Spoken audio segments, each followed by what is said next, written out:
Hello, I'm Roberta Winters, past president of the League of Women Voters of Radnor Township. For several years, I've had the privilege of working with students from Radnor High School who pursue independent internships with me.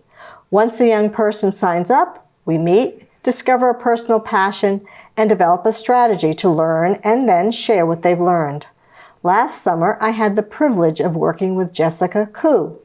Today, she'll be sharing what she learned as part of her internship with the audience of the Radnor Network Television. Welcome, Jessica. It's really great to see you again. And I'm sure our audience will be happy to hear what you have to tell us. Can you tell us a little bit about yourself? Thank you, Roberta. My name is Jessica Koo. I am a current junior at Radnor High School, and my interests includes environmental science and air quality. Well, thanks, Jessica. Like many young people, I know you've been concerned about climate change, and I know you've been interested particularly in air quality. Just how did you become interested in air quality? Well, that's a good question. I became interested in the topic due to being diagnosed with asthma in elementary school. This was because I traveled to Korea at a young age. However, there was a harsh air pollutant at that time called 미세먼지. I dealt with harsh asthma attacks and saw close family members and close friends dealing with them too, and I realized we need to do something about this topic as a community. Well, just what are some of the reasons that people have trouble breathing, particularly if they have asthma like you? Well, there are several key factors that contribute to poor air quality. Number one is particulate matter. So particulate matter are the fine particles from industries, vehicles, and households that can penetrate deep into the lungs. Second is nitrogen dioxide, which is a byproduct of high temperature combustion processes. Lastly is sulfur dioxide, which is emitted from the burning of fossil fuels and industrial processes. So we have all these things in our air.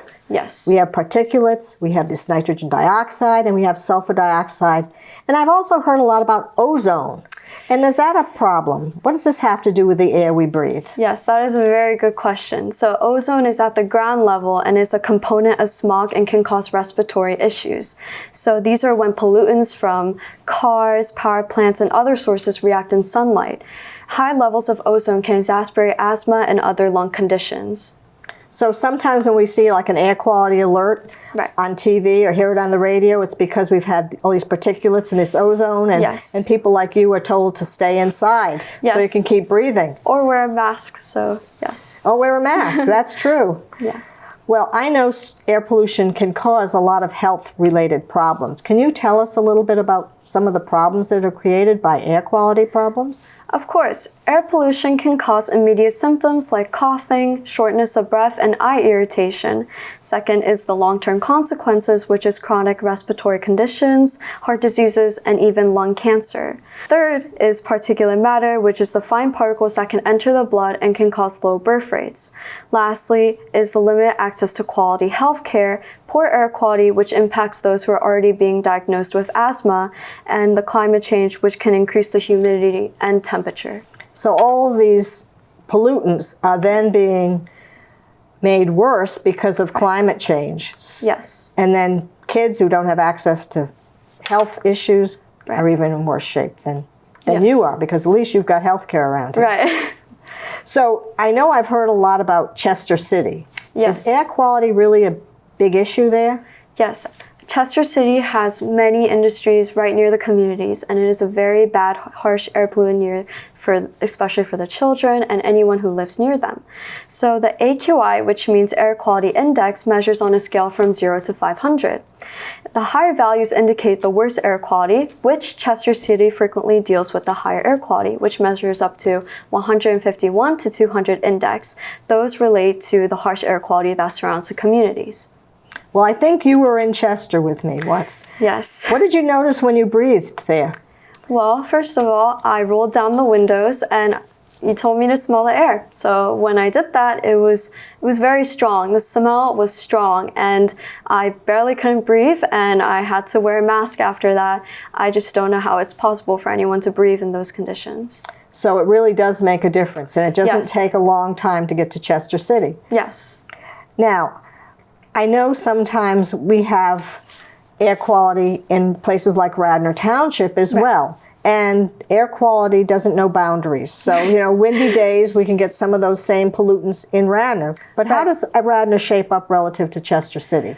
Well, for Radnor, since it's a bit further, but not that far from Chester City, Radnor deals with a little bit of lower air quality. So if Chester City measures up to 151 to 200, usually Radnor measures lower, so near the 140 range. So even though it is quite bad on some days, it's not that bad compared to Chester City because the communities that live right next to the companies and the power plants. Yes. Now, I know my daughter also, like you, has asthma, and it was really tough for her to breathe sometimes too, particularly in the summer when it's hot and there's a lot of pollutants in the air. Is there anything that we can do to improve the air quality for children and adults in this area? Right. As a community or just every individual, we can take every step possible to make the air quality better or for our lives ourselves. So first, we can reduce emissions, which we can promote electric vehicles and then public transit or even active transportation, so just walking and biking. However, we can also raise awareness and donate by supporting organizations like Chester Environmental Partnership. Next, address indoor sources, which is mold, chemicals, and poor ventilation. Lastly, we have regulations, which we can advocate for stronger air quality laws and enforce at all levels, local, state, and federal. So there's a lot of things we can do. I know sometimes when we build our new schools in Radnor, and I know you've had some construction at the high school, they buy materials that will be, for example, they say degassed, so that a lot of the chemicals are gone before they're into the schools where children would be involved in breathing them and causing a problem for someone like you. Right. Well, Jessica, I'm really glad you came and talked to us today about air quality. And I was also wondering, when we visited Chester, one of the places we visited was Covanta. And sometimes I see in the newspaper something about Covanta and people trying to close Covanta because it's the largest, isn't it the largest trash to steam plant in the country? Yes. So a lot of news are talking about Covanta, which is now known as Reworld. Chester is one of the big components that live right near the Chester City communities.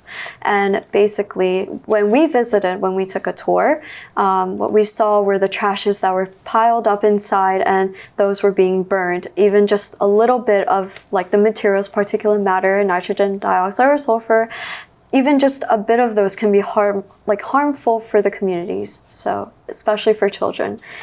Yes. And I know one of the other things that people are concerned about with Covanta too is that they burn them and they have filters and things that they showed us that they run the smoke through to take out some of these particulate matters and things that would be harmful. But I also know there's a lot of truck traffic that goes into Covanta because they take trash from other parts of the state and even from New Jersey and New York. So when you have large trash trucks going through neighborhoods, even if it's not being burned, it can cause air quality problems for people who live in that vicinity. Right, and there's so many levels that are up to that. So one of them is just recycling, and even though it doesn't do as much as we think it does, I think reusing our materials is the best way to go so that we don't throw away a lot of things that we think that we don't need, that go to those harmful indicators and power plants. So yes. So we have a lot of work to do to improve our air quality, help our children and people like you who have asthma, and particularly people who live in places like Chester where there are lots of industries and polluting sources that are harmful to people's health, not only in the immediate situation where your eyes get all red and you start sneezing, but can cause problems for children, for unborn babies, for new mothers, all the rest of it. And as they get older, chronic diseases, which none of us would like to have to deal with. Right, exactly. Well, I'm really glad you came today to tell us all about the problems we have with air quality and also what we can do most importantly to help reduce the problems. And if it's, writing to legislators, getting stronger regulations, improving our own personal habits so that we don't throw so much away to be burned, and just paying attention to the alerts they show us on TV. All right, and yes, thank you so much, Roberta, for giving me this opportunity. I know that we have a lot of work to do to advocate for stronger air quality and how we can get the word out to everyone who live nearby those communities. So thank you so much for giving me this opportunity today to talk about it. Well, thank you, Jessica. And on behalf of the League of Women Voters, I would like to express our appreciation to Mainline Network Television for their continued willingness to support us and our efforts with high school students like you who can come and share what they've learned with the rest of our community. Yes. Of course, we would also be remiss if we did not thank you, our audience, for staying with us today, watching and learning. Take care and stay well. Thank you.